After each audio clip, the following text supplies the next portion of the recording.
빛과의 전쟁 법무법인 스탠다드 정경현 변호사입니다. 저희 법무법인 스탠다드는 법인도산 분야에서 다양한 산업의 기업들을 도와드리고 있는데요. 이번에는 자동차 부품 제조업에 대한 산업 분석과 회생 사례를 소개해 드리겠습니다. 자동차 부품 제조 산업은 국내 제조업 핵심 중 하나로 현대차, 기아차 등을 중점으로 한 다층 협력 구조를 갖고 있습니다. 대기업 완성차 업체의 1차 벤더 로 납품하는 중견기업부터 그 밑에 부품을 공급하는 2차, 3차 협력사 이르기까지 수많은 기업들이 연결되어 있죠. 이런 구조에서는 완성차 업계의 변화나 주요 거래처의 상황에 따라 협력사들이 큰 영향을 받게 됩니다. 실제로 원자재 가격 상승, 반도체 수급난, 물류 대란 등이 겹쳤던 2021년에는 1차 협력사부터 3차 협력사까지 여러 부품 업체들이 도미노처럼 쓰러진 사례가 있었습니다. 이처럼 자동차 부품사는 외부 환경 변화와 납품처 리스크에 매우 취약한데요. 저희 법무법인 스탠다드는 오랜 경험을 통해 이러한 산업 특성을 깊이 이해하고 위기에 처한 부품업체들의 맞춤형 솔루션을 제공해 왔습니다. 저희가 진행한 A사는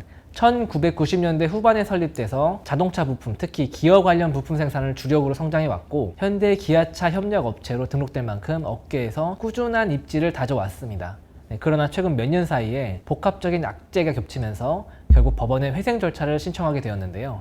그 주요 원인들을 살펴보겠습니다. 우선 주력 제품의 단종으로 인한 매출 급감을 꼽을 수 있습니다. 2021년 말 이 회사가 주로 부품을 공급하던 완성차 모델이 단종되면서 매출이 크게 줄었고 임직원 모두 재기를 위해 노력했지만 새로운 매출원을 당장 찾기는 어려웠습니다. 이후 신규 모델에 참여를 모색했지만 공백을 메우기는 역부족이었죠. 매출이 줄자 새로운 거래처 확보를 위해 낮은 단가로 수주를 받아낼 수밖에 없었습니다. 일감을 따내기 위해 이익률을 포기했지만 이런 저가 수주는 결국 수익성 악화로 이어졌습니다. 겉보기에는 매출은 발생했지만 납품 단가가 원가에 가까운 수준이다 보니까 남는 이익이 거의 없었습니다. 게다가 생산 과정에서 발생하는 스크랩 비용 그리고 인건비 등 고정비는 계속됐기 때문에 운영 자금이 계속해서 부족해질 수밖에 없었습니다. 설상가상으로 주요 납품처였던 1차 협력업체가 갑작스럽게 부도를 맞았습니다. 이 회사의 전체 매출 대부분을 차지하던 주요 고객사였는데 해당 1차 협력사가 부도를 내면서 연쇄적으로 타격을 입은 것입니다. 납품대금 위에서는 물론이고 완성차로 부터 받았던 품질 인증, SQ 인증도 유지하기 어려워졌습니다. 주 거래처가 무너지면 그 밑에 있던 2차 협력사들은 순식간에 일감과 신용을 모두 잃는 상황이 벌어지는데요. 이 사례에서도 수주 물량이 급격히 감소하며 유동성 위기가 가속화됐습니다. 실제로 2023년 말 부도를 낸 해당 1차 협력업체는 자본 잠식과 과도한 부채로 이미 한계 상황에 처해 있었고 법정 관리를 받는 등 어려움을 겪고 있었습니다. 이러한 거래처 리스크는 부품업계에서 매우 흔하면서도 치명적인 위험 요인입니다. 한편 자동차 부품 생산업은 대형 설비 투자가 자주 필요합니다. 이 회사도 2000년대 후반 생산 능력 확대를 위해서 800톤 규모 프레스 자동 설비에 약 65억 원을 투자했습니다. 경기 호황을 기대한 투자였지만 곧 닥친 글로벌 금융위기와 원자재 가격 폭등으로 예상됐던 수익을 내지 못했습니다. 거대한 설비를 돌리기 위한 고정비와 감가상각비는 계속 발생하는데 정작 제품 원가는 올라가고 판매 단가는 맞춰받지 못하면서 투자금 회수에 실패했습니다. 결과적으로 이 잘못된 투자 결정은 회계상 손실과 부채 증가를 남겼고 이후 경영에 오래도록 부담을 주었습니다. 위의 상황들이 이어지면서 회사의 재무 구조는 악화일로를 걷게 됩니다. 운영 자금을 메꾸려고 대출에 의존하는 비중이 커졌고 금리 인상과 신용등급 하락으로 이자 부담이 급증했습니다. 이 회사의 경우도 금융 부채가 누적되어 이자 비용이 감당하기 어려운 수준으로 늘어났습니다. 매출이 감소하니까 손실이 발생하고 손실을 막기 위해서 차입을 증가시키고 그러다 보니까 이자 부담까지 증가하는 악순환 속에서 남은 현금은 바닥나고 갚아야 할 빚만 쌓이는 형편이 되어버린 것입니다. 결국 이와 같은 요인들이 복합적으로 작용하면서 재정적 파탄 상태에 이르게 되었습니다. 연쇄적인 자금 경색으로 어음 결제조차 어려워지고 곳곳에서 미지급금이 발생했죠. 급기야 일부 채권자들이 지급을 받지 못하자 가압류를 신청하는 등 법적 조치에 나서기 시작했습니다. 회사로서는 더 이상 자체 힘만으로는 회생이 불가능하다고 판단해서 법원에 회생 절차를 신청하게 된 것입니다.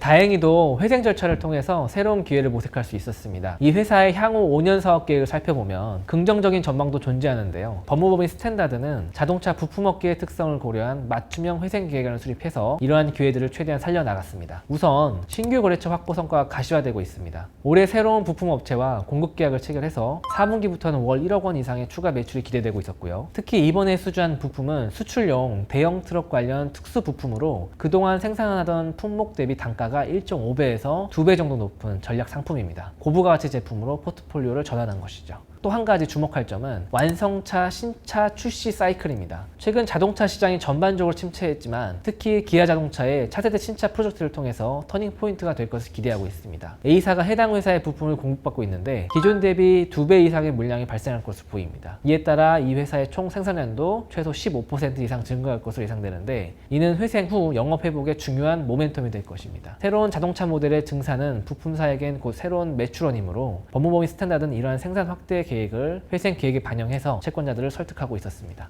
뿐만 아니라 회생 절차 개시를 조건으로 그동안 거래해온 다른 업체들로부터 신규 부품 아이템을 추가로 맡게 될 약속을 받아둔 상황입니다. A사가 법정관리 체제로 들어서면 채무가 동결되고 경영이 안정될 것이라는 기대 속에 일부 거래처가 새로운 주문을 주겠다고 밝힌 것입니다. 이러한 지원 약속은 회생 계획안이 반영되어 향후 매출 증대와 조기 정상화의 근거가 되고 있습니다. 자동차 부품 제조업은 완성차 산업에서 중요한 파트너지만 동시에 대기업에 종속된 구조와 높은 고정비로 인해서 위험성도 큰 분야입니다. 하지만 앞서 살펴본 사례처럼 문제의 원인을 정확히 진단하고 산업 특성에 맞는 해결책을 마련한다면 충분히 제도약의 발편을 만들 수 있습니다. 저희 법무법인 스탠다드는 단연간 축적한 산업별 도산 사례를 바탕으로 자동차 부품사들이 흔히 겪는 납품 구조의 문제, 설비 투자 리스크, 금융 전략 등에 대한 깊은 이해를 가지고 있습니다. 이를 토대로 법원과 채권자를 납득시킬 수 있는 현실적인 회생 계획을 세우고 기업이 가진 강점을 살려서 새 출발할 수 있도록 돕고 있습니다. 이 회사 같은 경우 사실 쟁점이 되게 어려운 쟁점이었어요. 다른 로펌에서도 못한다고 하던 사건이었고 법원에서도 안 된다고 했었고 조사위원도 이 회사는 살리기 힘들다, 아무리 열심히 안 되겠습니다라고 해서 제가 지방까지 내려가가지고 저희 의뢰인들하고 조사위원 설득하고 그랬던 사건이거든요. 이 회사의 가장 큰 문제가 뭐였냐면은 토지를 소유하고 있지 않다는 거였습니다. 토지를 소유하고 있지 않은데 토지 위에 있는 건물은 소유하고 있었던 거예요. 그럼 토지를 임차했냐? 임차도 아니에요. 토지를 구매하기로 했는데 구매하기로 하고 10년 동안 잔금을 나눠서 내기로 했는데 잔금을 안 낸 상태였던 거예요. 잔금을 안 낸 상태로 그 토지를 점유만 이전받아가지고 그 위에 건물을 세웠는데 그 건물에 아까 투자 설비 65억의 저당권이 설정돼 있었습니다. 그러니까 이 사건 같은 경우는 이 토지 주인, 토지 소유주죠. 소유주도 회생이 싫은 거고 건물에 저당을 설정한 그 채권사, 금융기관인데 여기도 이 회생 사건이 제대로 진행되는 게 싫은 거예요. 그거를 저희가 조율하면서 굉장히 힘들었습니다. 근데 결국에는 조율이 됐어요. 조율이 돼서 회생 신청 이후에 대출을 받아서 이 토지를 소유권을 취득을 했습니다. 취득을 하고 이 65억에 대한 설비 투자금 있죠. 이것도 대폭 감소해가지고 인가를 받았습니다.